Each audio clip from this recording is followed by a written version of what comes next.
Gênesis capítulo 3. Vamos ler o capítulo inteiro. Escuto o barulho de folhinhas ainda, vamos aguardar. Gênesis 3. Diz assim: Mas a serpente, mais astuta que todos os animais selvagens que o Senhor Deus tinha feito, disse à mulher: É verdade que Deus disse: Não comam do fruto de nenhuma árvore do jardim? A mulher respondeu à serpente: Do fruto das árvores do jardim podemos comer, mas do fruto da árvore que está no meio do jardim, Deus disse: Vocês não devem comer dele, nem tocar nele, para que não venham a morrer.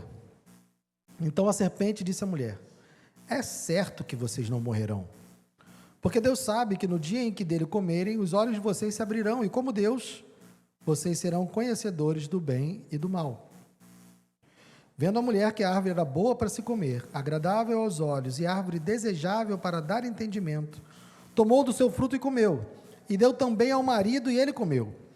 Então os olhos de ambos se abriram, e percebendo que estavam nus, costuraram folhas de figueira e fizeram cintas para si. Ao ouvirem a voz do Senhor Deus, que andava no jardim quando soprava o vento suave da tarde, o homem e a sua mulher se esconderam da presença do Senhor Deus entre as árvores do jardim. E o Senhor Deus chamou o homem e lhe perguntou: Onde você está? Ele respondeu: Ouvi a tua voz no jardim, e porque estava nu, tive medo e me escondi. Deus perguntou: Quem lhe disse que você estava nu? Você comeu da árvore da qual ordenei que não comesse? Então o homem disse: A mulher que me deste para estar comigo, ela me deu da árvore e eu comi. Então o Senhor Deus disse à mulher: Que é isso que você fez? A mulher respondeu: A serpente me enganou e eu comi. Então o Senhor Deus disse à serpente: Por causa do que você fez, você é maldita entre todos os animais domésticos e entre todos os animais selvagens. Você rastejará sobre o seu ventre e comerá pó todos os dias da sua vida. Porém, inimizade entre você e a mulher, entre a sua descendência e o descendente dela. Este lhe ferirá a cabeça e você lhe ferirá o calcanhar. E a mulher, ele disse: Aumentarei em muito os seus sofrimentos na gravidez. Com dor você dará à luz a filhos. O seu desejo será para o seu marido e ele a governará. E Adão disse: Por ter dado ouvidos à voz de sua mulher e comido da árvore que eu havia ordenado que não comesse, maldita é a terra por sua causa. Em fadigas você obterá dela o sustento durante os dias de sua vida. Ela produzirá também espinhos e ervas daninhas, e você comerá a erva do campo. No suor do seu rosto você comerá o seu pão, até que volte à terra, pois dela você foi tomado, porque você é pó, e ao pó voltará. E o homem deu à mulher o nome de Eva, por ser a mãe de todos os seres humanos. O Senhor Deus fez roupas de peles com as quais se vestiu Adão e a mulher. Então o Senhor Deus disse: Eis que o homem se tornou como um de nós, conhecedor do bem e do mal. É preciso impedir que estenda a mão e tome também da árvore da vida, coma e viva eternamente. Por isso o Senhor Deus o lançou fora do jardim do Éden, para cultivar a terra da qual havia sido tomado. E depois de lançar fora o homem, Deus colocou querubins a leste do jardim do Éden e uma espada flamejante que se movia em todas as direções, para guardar o caminho da árvore da vida. Senhor, obrigado pela tua palavra. Te peço, ó Deus, que o Senhor fale conosco, apesar de mim. Socorre-nos, ó Deus, e que o teu Espírito ilumine a nossa mente, e que, ó Deus, eu seja capaz de transmitir a tua palavra nessa noite, não na minha força, não no meu conhecimento, mas pelo poder do teu Espírito. Eu te peço e te agradeço em nome de Jesus. Amém.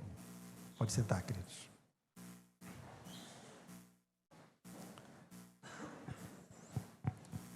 O capítulo 3 do livro de Gênesis é o capítulo, talvez o capítulo mais importante da Bíblia.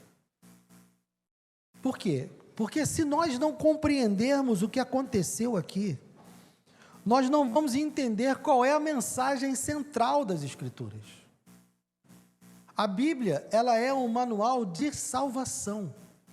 A Bíblia, ela foi escrita, Deus nos entregou as Escrituras para que nós pudéssemos ser salvos. As Escrituras nos revelam como Deus salva homens e mulheres. De que maneira? É a revelação que Ele nos dá de como sermos salvos. E sem esse capítulo, nós não teríamos do que sermos salvos. Falar de salvação sem falar de queda não tem sentido. Falar de salvação sem falar do pecado não tem sentido. Então, se nós não compreendermos o capítulo 3, nós vamos falhar em compreender tudo que vem depois. Então, nós precisamos compreender os efeitos, porque temos a necessidade dessa salvação. Então, o capítulo 3 de Gênesis, ele vai nos contar por que o mundo está como está hoje. Por que as coisas são como são. Porque foi necessário que Deus tivesse um plano de salvação. Vai contar para a gente o que aconteceu de errado com a humanidade e com o mundo. Qual é o problema desse mundo? Porque foi necessário que o Filho de Deus viesse, fosse crucificado, morresse e ressuscitasse. Sem o capítulo 3, a gente não entende. E essas perguntas são perguntas que deveriam interessar a todo ser humano. Quem é que não fica intrigado ao olhar ao redor do mundo, ao ver como a sociedade está? Quem é que não fica intrigado em saber, mas meu Deus, por que as coisas são assim? Por que tanta violência? Por que tanta maldade? Por que tanta desigualdade? Por que tanta fome? Por que tantas guerras? Por que tantas lutas? Todo ser humano deveria estar interessado em entender por que o mundo é como é. Por que as coisas são como são? Porque eu acredito que não esteja ninguém satisfeito com o mundo do jeito que ele é. Será que há alguém entre nós aqui que olha para o mundo e diz, está tudo bem, está tudo tranquilo? Acredito que não. Então, ao olharmos para essa realidade angustiante, que nos assusta às vezes, e não se perguntar o porquê, não é natural. A gente tem que estar interessado. O que há de errado com o mundo? Qual é o problema do mundo? E vários livros já foram escritos a respeito, vários debates já foram travados e são travados a esse respeito. Várias ideologias, várias teorias são construídas e defendidas ao redor dessas perguntas. A humanidade está tentando responder essas perguntas. Está construindo conhecimentos e buscando respostas para responder essa pergunta. Por que o mundo é como é? E o que eu estou propondo aqui aos irmãos hoje não é uma conversa filosófica dessas. Não é aqui nós sentarmos e debatermos sobre a situação do mundo. Na verdade, o que nós vamos falar é sobre eternidade. Nós vamos falar sobre o nosso destino final. Porque isso é urgente, irmãos. Às vezes nós nos esquecemos da fragilidade da vida, mas o meu destino final pode ser selado essa noite. A minha vida pode acabar hoje. E às vezes a gente anda e vive como se não fosse acontecer. A gente sempre acha que vai acontecer com o outro, mas todos os dias nós vemos notícias de vidas sendo abreviadas de maneiras inimagináveis. Na chuva da semana retrasada, na minha rua, um rapaz foi limpar a calha na varanda dele. Só que a varanda dele era alta e ele construiu muito perto da fiação e ele morreu eletrocutado. Ele foi limpar a calha. Não estava na rua correndo perigo, não estava em meio a nenhum tipo de combate, nada.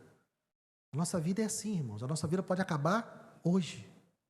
A gente não faz ideia da fragilidade, às vezes se esquece. Mas tratar desse assunto é fundamental porque o nosso destino final pode ser selado hoje. E conhecer a verdade a respeito do pecado é fundamental para a gente saber e decidir, definir esse destino final. Mas a grande questão que a gente também não leva em consideração quando fala dos problemas do mundo, porque a gente olha para o mundo e fala, meu Deus, o mundo está um caos, meu Deus, o mundo está violento, o mundo está perdido. Mas quando a gente fala assim, a gente despersonaliza o negócio, né? O mundo é como se fosse uma entidade à parte. Mas, na verdade, o mundo é o quê? É um ajuntamento de homens e mulheres. A nossa sociedade é feita por mim e por você. Somos os seres humanos que fazem o mundo ser como o mundo é. Então, se perguntar por que o mundo é o que é, por que o mundo está como está, é se perguntar por que os seres humanos são como são. E por que os seres humanos estão como estão. Então, a gente tira o foco dessa entidade despersonalizada, etérea, né? Que como se a gente não tivesse parte com ela, e para de falar dos problemas do mundo e vamos falar dos problemas da humanidade, dos problemas do ser humano. Nós não podemos esquecer que o mundo é feito de pessoas. E os problemas que há no mundo são causados por pessoas. Então a pergunta, qual é o problema das pessoas? Por que elas são como são? Por que elas fazem o que fazem? E nós temos duas abordagens possíveis. Existe a abordagem da Bíblia, que nós vamos tratar hoje, mas existe uma maneira como o mundo que rejeita as Escrituras aborda. As pessoas que rejeitam a verdade bíblica tendem, em várias variações de análise, quando olham para a humanidade, elas tendem a dizer que a humanidade está em evolução. Nós estamos caminhando, né? Como se os seres humanos fossem hoje melhores do que foram no passado e ainda estamos avançando. Então, quando você conversa com alguém que não reconhece a verdade bíblica, ela está dizendo, calma, a gente ainda está evoluindo, a gente ainda vai chegar lá. Nós ainda estamos aprendendo, nós éramos primitivos e agora estamos crescendo, estamos nos tornando pessoas melhores. Em última análise, o que o mundo que nega a verdade bíblica é essa, de que a humanidade está ainda precisando evoluir, precisando crescer, e nós estamos nesse caminho. E algum dia nós vamos chegar lá. E algum dia a humanidade vai atingir a maturidade e não seremos mais assim. É assim que as pessoas que negam a verdade bíblica. Mas a Bíblia vai trazer uma outra posição. A Bíblia vai trazer uma outra informação, uma outra verdade. A Bíblia vai nos apresentar aqui que houve um problema, que houve um fato que causou todas essas coisas. Antes de entrar nesse fato, a gente tem que pensar, eu estava conversando hoje com os irmãos que estão fazendo o curso de Panorama Bíblico, que às vezes nós somos induzidos a pensar que a Bíblia traz todas as respostas para todos os assuntos. E isso não é verdade, irmãos. A Bíblia não responde todas as perguntas e não trata de todos os assuntos. A Bíblia trata daquilo que é necessário para a salvação. E a Bíblia, então, ela não nos traz, por exemplo, qual é a origem do mal. De onde vem o mal? Porque se Deus criou todas as coisas boas e fez tudo que é bom, então, de onde vem o mal? A Bíblia nos diz que Deus criou todas as coisas e nos diz que o diabo é o nosso adversário. Mas a Bíblia não nos conta a história do diabo. Como ele se tornou o que ele é, como por que ele foi. Alguns irmãos vão buscar, né, lá na história do rei de Tiro, né, no livro de Ezequiel, se eu não me engano, a história do rei de Tiro, vão buscar lá uma descrição do diabo, mas a verdade é que a Bíblia não afirma que aquele texto se refere ao diabo. Então a Bíblia não nos dá a origem do mal na sua essência. Ela não nos diz qual é a origem, por que ele surgiu, não nos dá essa explicação. Mas a verdade é que o mal se apresenta aqui no capítulo 3 para tentar o homem e a mulher. Ele está presente aqui. Há muitas teorias sobre a origem do mal, mas a Bíblia não nos dá uma resposta final. a respeito da origem do mal, primariamente, né? Onde surgiu. Mas ela nos dá uma resposta, uma explicação essencial para essas perguntas que nós fizemos no início. Por que que o mundo é como é? Por que é necessário que Jesus venha? Por que o homem precisa ser salvo? Por que que nós sofremos o que sofremos? Essa explicação está aqui nas Escrituras. Quais são aqui os quadros que nós temos? Gênesis 1 e 2, Deus cria todas as coisas boas. Ele cria o jardim do Éden, Ele cria o mundo, Ele cria os animais, está tudo perfeito, tudo em perfeita ordem, tudo em perfeita harmonia. Ele cria o homem e a mulher com total provisão, dizendo que eles têm acesso a todas as coisas, com exceção da árvore que estava no meio do jardim. Deus proveu para os seres humanos, né, para Adão e Eva, todo o mundo, e lhes restringiu apenas uma árvore. Mas deu provisão completa. Eles eram perfeitos, dentro de uma criação perfeita, eram homem e mulher bons, perfeitos, dentro de um ambiente bom e perfeito. E eles ainda tinham uma comunhão perfeita com Deus. Então, o quadro da criação é um quadro belíssimo.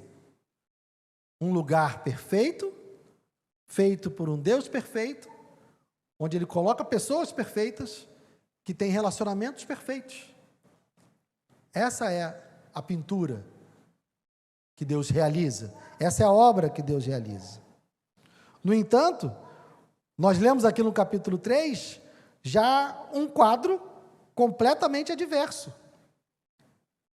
Esse homem que tinha intimidade e comunhão total com Deus, ele agora se esconde de Deus. Esse homem que tinha comunhão perfeita com a mulher, agora acusa a mulher. Esse casal que tinha provisão total de alimento, agora vai precisar batalhar, porque vai fatigar. O solo não daria mais o alimento com tanta facilidade. Então ele agora teria que batalhar, trabalhar duro, para que pudesse se alimentar. Então nós temos dois quadros, um quadro de total harmonia e um quadro de total desarmonia. Nós temos aqui nos 3 capítulos iniciais de Gênesis, um quadro de como as coisas deveriam ser, como elas foram criadas e de como elas passaram a ser, por causa das atitudes de Adão e Eva. Então nós temos aqui um contraste. Algo que de um quadro belíssimo se torna um quadro de aflição, de vergonha. Adão e Eva estão fugindo da presença de Deus, envergonhados, aflitos, porque sabiam que estavam errados, sabiam que tinham pecado, que estavam em desobediência. Mas a Bíblia não se contenta em apenas nos apresentar esses dois quadros, ela nos diz como isso aconteceu. De que maneira mudou tanto de um quadro belíssimo, de um casal perfeito, num ambiente perfeito, numa comunhão perfeita, para um quadro de vergonha, dor, aflição, sofrimento. O relato do pecado. Qual foi o problema? A desobediência de Adão e de Eva. Eles não confiaram na palavra de Deus. Então, nós temos aqui dois prismas para analisar nessa atitude. Qual é o primeiro prisma? Os problemas do ser humano estão nele e não no ambiente ao seu redor. Por quê? Porque Adão e Eva estavam num ambiente completamente bom. Adão e Eva estavam num ambiente completamente perfeito. Eles tinham provisão completa. Não dá para colocar a culpa no lugar onde eles estavam. Então, o problema da humanidade não é o seu ambiente. Não adianta a gente esperar que, melhorando as condições de vida que o ser humano vai ser melhor. Porque o ser humano caiu num ambiente completamente perfeito. Então, essa ideia de que melhorando as coisas, o ser humano se tornará melhor, é uma ideia equivocada. É uma ideia errada. O problema do ser humano está exclusivamente nele. E segunda coisa, os nossos problemas são resultado de um relacionamento errado com Deus. Essa é a questão. Então, esse problema do ser humano, ele vem e é descrito aqui pela maneira, pela dinâmica como o pecado acontece. Nós temos 2 pontos aqui para analisar. Primeiro, qual foi a crença errada de Adão e Eva? A crença errada que eles tiveram é de que eles sabiam que era melhor para eles. Um dos problemas da humanidade é achar que sabe o que é melhor para si. Adão e Eva acharam que sabiam o que era melhor para eles. Eles não acreditaram na bondade de Deus. Eles não confiaram na provisão de Deus. Na verdade, quando eles são tentados pela serpente, quando eles são tentados pelo diabo, eles duvidam. E eles acreditam que, na verdade, Deus está limitando eles. Que Deus está sendo injusto com eles. Ou seja, Deus deu a eles o melhor. Deus fez para eles a perfeição. Mas eles disseram, não, eu sei o que é melhor para mim. Eu sei o que é melhor para mim. E não é o que Deus está dizendo. Então eles se recusaram a viver como Deus disse para eles viverem. Eles se recusaram a confiar no mandamento de Deus, de que aquilo que Deus mandou que eles fizessem era o melhor para eles. Então, achando que eles sabiam que era o melhor, eles tomaram a decisão errada de desobedecer a Deus. Os seres humanos até hoje acham que sabem o que é melhor para si. Toda a história da humanidade é construída nisso. Discussões, ideologias, estruturas, estratégias, tudo que se olha para ao redor e tenta-se, vamos resolver os problemas sociais, vamos resolver os problemas econômicos, vamos resolver os problemas políticos. Sempre giram em torno de como se nós soubéssemos o que é melhor. E não importa quantas teorias surjam, não importa quantas ideologias se levantem, a grande verdade é que nenhuma delas leva em consideração o verdadeiro problema. Você pode estudar todas as ideias, todas as ideologias que se propõem resolver os problemas da humanidade. Olha, se você fizer isso, a humanidade vai se dar bem. Olha, se você fizer assim, a humanidade vai resolver. Nós vamos acabar com a pobreza, nós vamos acabar com o sofrimento, nós vamos acabar com a desigualdade, todas as ideologias que se propõem a isso, nenhuma delas leva em consideração o verdadeiro problema, que é o pecado do ser humano.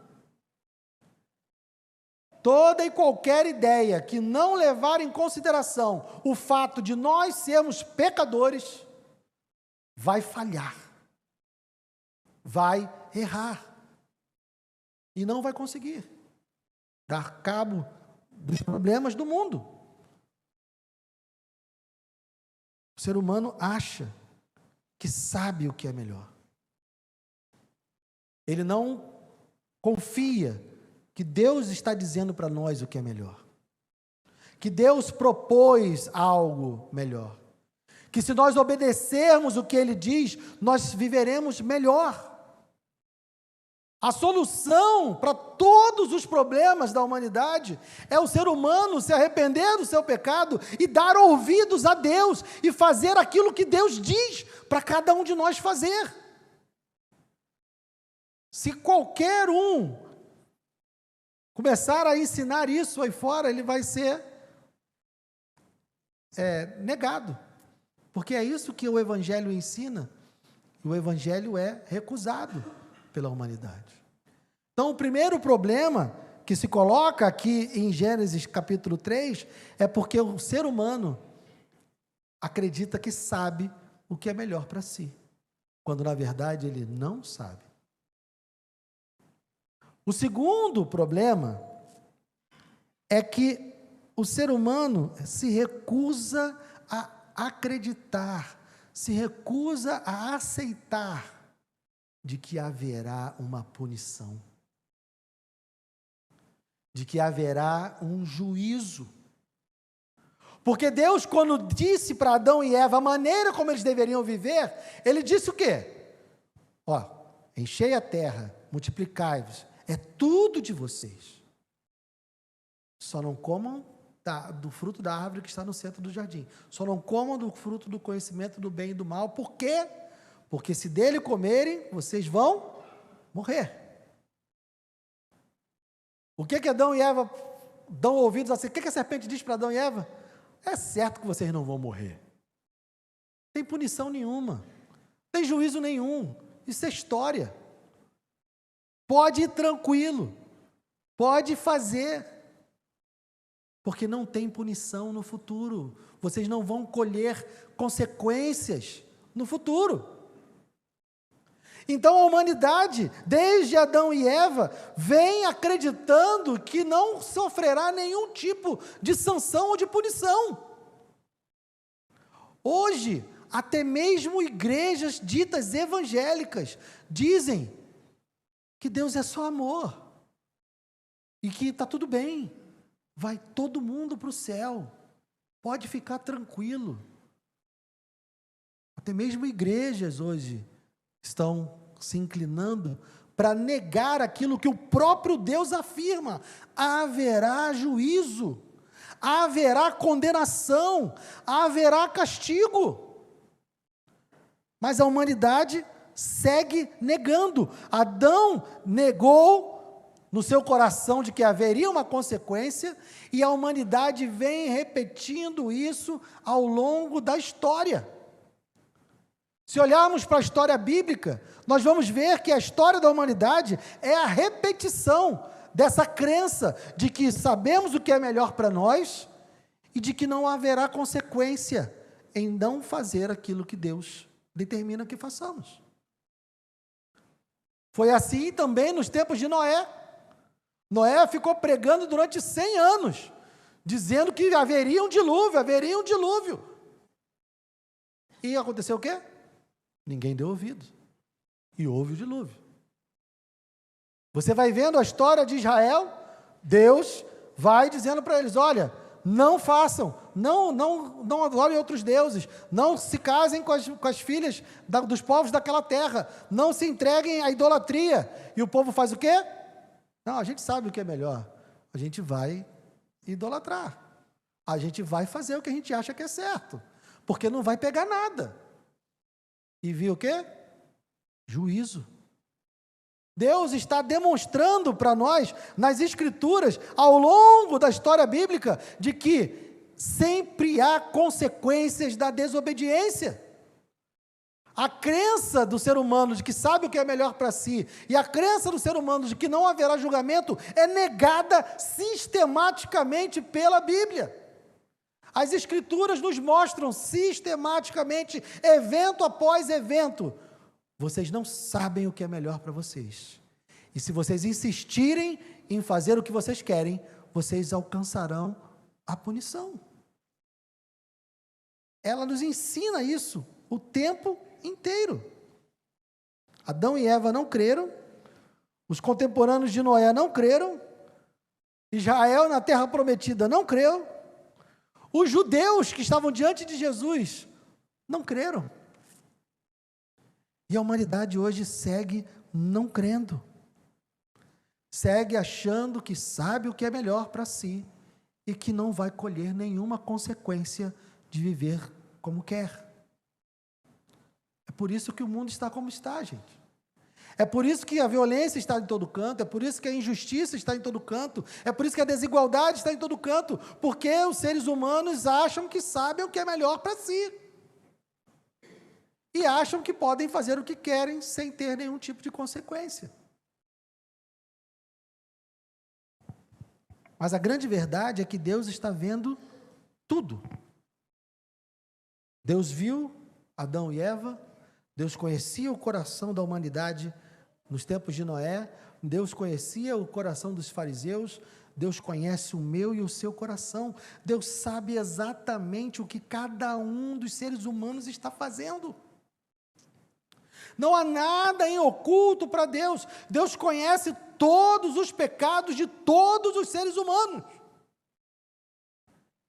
Ele está vendo tudo que fazemos, fazemos diante dele. Ele conhece os nossos pecados. Minha esposa pode não conhecer, meus filhos podem não conhecer, meus pais podem não conhecer, meu pastor pode não conhecer, meus amigos podem não saber, mas Deus sabe. Deus sabe tudo o que estamos pensando, Deus sabe tudo o que estamos fazendo, Deus sabe tudo o que estamos querendo fazer. É tudo diante dele. Estamos diante de um Deus santo, que sabe tudo a nosso respeito, conhece todos os nossos pecados, e nos alerta de que haverá um dia, ou que terá um juízo. Nos alerta que haverá um dia onde todas essas questões serão resolvidas por Ele. Mas Ele hoje está chamando. Como Ele chamou Adão, e Ele chega na cena aqui de Gênesis 3, Ele chega no Éden e diz: Adão, onde estás? Adão, cadê você? Quando ele chega, Adão se esconde de Deus. Esse é o problema da humanidade pecadora, como eu falei no início. A humanidade pecadora, ela está em pecado, ela está em desobediência, mas quando Deus chega, ela se afasta, ela foge, ela nega, ela se esconde de Deus, ou pensa se esconder de Deus. A Bíblia não nos diz, nós não podemos imaginar o que aconteceria, mas se Deus se aproxima do Éden e diz: Adão, onde estás? E Adão se achega para Deus e diz: Senhor, pequei. Senhor, eu fiz o que não era para ter feito. Eu me arrependo. Eu peço perdão pelo que eu fiz. Talvez a história fosse completamente outra. Talvez a história fosse completamente diferente. Mas o homem e a mulher pecadora, quando são confrontados com Deus, eles se afastam, eles negam, eles se retraem, eles se ressentem de Deus. Quando na verdade hoje, e até hoje, Deus está chamando a mim e a você. Guilherme, onde estás? Guilherme, o que é que você fez? Ele está nos chamando para que a gente possa se arrepender, porque o chamado do Evangelho é um chamado ao arrependimento. Veja como ele tratava Israel: arrependei-vos dos seus pecados. Israel era punido porque não se arrependia dos seus pecados. Ele deu oportunidade na pregação de Noé, mas as pessoas não se arrependeram dos seus pecados. Jesus anunciou o início do reino de Deus e disse: arrependam-se e creiam. Mas Israel não se arrependeu. O chamado de Deus para mim e para você hoje é um chamado ao arrependimento, porque Ele ainda está salvando. Haverá o dia do juízo? Sim. Não duvide. Não deixe que o seu coração te engane. Não deixe que a serpente diga para você: certamente não haverá juízo. Não deixe que isso aconteça. Saiba, creia, haverá juízo sim. O pecado não ficará impune. Porque aquele que foi capaz de matar o seu próprio filho para punir o meu pecado e o seu pecado, imagina o que ele fará com aqueles que não se refugiaram no Filho. Imagine o cálice da ira que está destinado àqueles que não se arrependem dos seus pecados. Haverá, não duvide, não cometa o mesmo erro que Adão e Eva cometeram, não cometa o mesmo erro que os contemporâneos de Noé cometeram, que os contemporâneos dos reis de Israel cometeram, que os fariseus cometeram. Haverá um juízo. Mas hoje, Deus está nos chamando. Hoje, Deus está nos chamando ao arrependimento, nos chamando e dizendo: arrependa-se. Desista de dizer o que é melhor para você. Desista de querer governar a sua própria vida. Desista dos seus próprios métodos. Desista dos seus próprios meios. Porque eu sei o que é melhor para você. Confie no que Deus está dizendo para você fazer. Confie e viva como Deus está dizendo para você viver. Porque essa é a solução para todo o mal desse mundo. Se a humanidade desse ouvidos a Deus e vivesse como Deus manda, nós não teríamos nenhum dos problemas que nós temos nesse mundo. Mas a humanidade insiste em fazer o que acha que é certo, insiste em fazer o que acha que é melhor.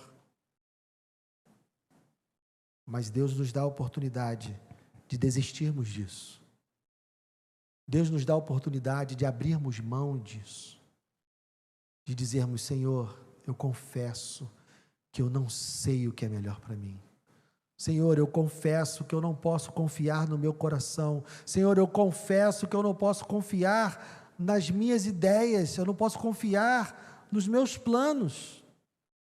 Eu confesso, Senhor, que sou um pecador. Eu confesso, Senhor, que estou vivendo contrariamente àquilo que o Senhor diz para viver. Então, Senhor, me perdoa. Porque se nós confessarmos os nossos pecados, nos arrependermos deles, e entendermos e confiarmos que o sacrifício de Cristo é suficiente para perdoar todos os nossos pecados, então nós viveremos em comunhão com Ele, e nós estaremos livres da punição que está prevista para aqueles que não se arrependem, e nós estaremos sendo guiados por Ele para um mundo perfeito, como era o Éden. Estaremos sendo guiados por Ele para o novo céu e nova terra, para a nova Jerusalém que desce do céu, e lá nós viveremos eternamente com Ele, em comunhão perfeita com Ele, em comunhão perfeita uns com os outros, como sempre foi para ser.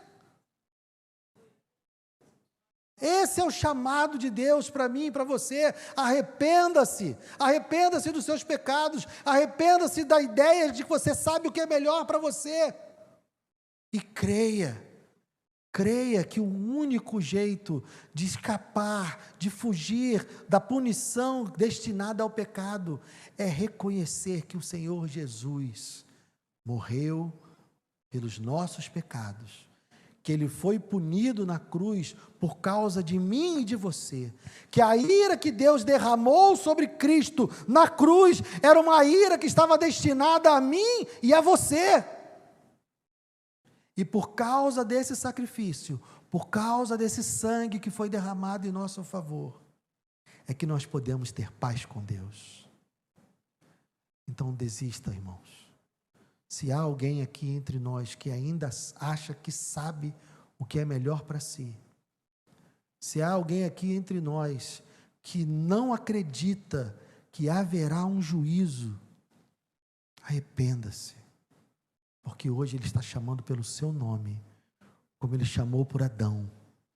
Adão, onde estás? Ele está chamando por você, Ele está chamando você ao arrependimento. Curva sua cabeça, vamos orar.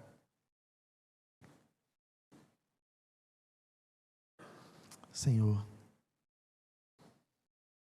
eu me arrependo, Senhor. Eu me arrependo, ó Deus, de todas as vezes que eu quis viver a minha maneira. Eu me arrependo, Senhor, de todas as vezes que eu quis satisfazer os meus desejos, mesmo sabendo que isso é contrário à tua vontade. Eu me arrependo, Senhor, de todas as vezes que eu quis agradar a mim mesmo, sabendo que isso ia desagradá-lo. Oh, Senhor, eu me arrependo de todas as vezes que eu não dei ouvidos à maneira como o Senhor quer que eu viva. Eu reconheço, ó Deus, que eu não sei como viver. Eu não sei como viver. Eu preciso da tua orientação. Orientação essa que o Senhor já nos deu, revelada na tua palavra. Eu quero viver, Senhor, de acordo com a tua palavra. Eu quero viver, Senhor, de acordo com a tua vontade. Eu não quero criar planos. Eu não quero criar soluções. Eu não quero inventar ideologias. Eu quero me render a Ti, Senhor. Eu quero entregar a minha vida a Ti. Eu quero confiar única e exclusivamente em Ti. Porque eu não sei como viver. Eu não sei o que é melhor para mim. Eu confio, Senhor, declaro nessa noite que eu confio naquilo que o Senhor me diz que é melhor. Eu confio que o Senhor me ensina a melhor maneira de viver. Eu confio, Senhor, que os seus mandamentos são para o meu bem. Eu confio, Senhor, que as suas ordenanças são para que eu tenha uma boa vida. Eu creio, Senhor, que ser seu servo, que ser seu filho, é ser verdadeiramente livre. Porque a opção contrária é ser escravo do pecado, é ser escravo da minha vontade, é ser escravo do meu coração corrupto e enganoso. Eu não quero isso, Senhor, eu quero pertencer a Ti. Eu quero, Senhor, ser guiado por Ti, ser verdadeiramente livre, obedecendo aos Teus mandamentos. É isso que eu quero, Senhor. Eu quero, Senhor, confiar na obra da cruz. Eu quero, Senhor, confiar no sacrifício do Teu Filho, o sacrifício que foi provido a mim, para que os meus pecados fossem pagos e perdoados. Eu não tenho como pagar as minhas dívidas, Senhor. Eu não tenho como pagar, mas o Senhor proveu um meio de ser pago. Então, ó Deus, eu me rendo ao senhorio do Seu Filho. Eu me rendo e confio no sacrifício do Teu Filho. Eu peço, Senhor, para ser guiado pelo Teu Espírito. Eu peço, Senhor, para ser transformado pelo Teu Espírito. Eu me rendo. Em nome de Jesus, eu me rendo. Vamos ficar de pé.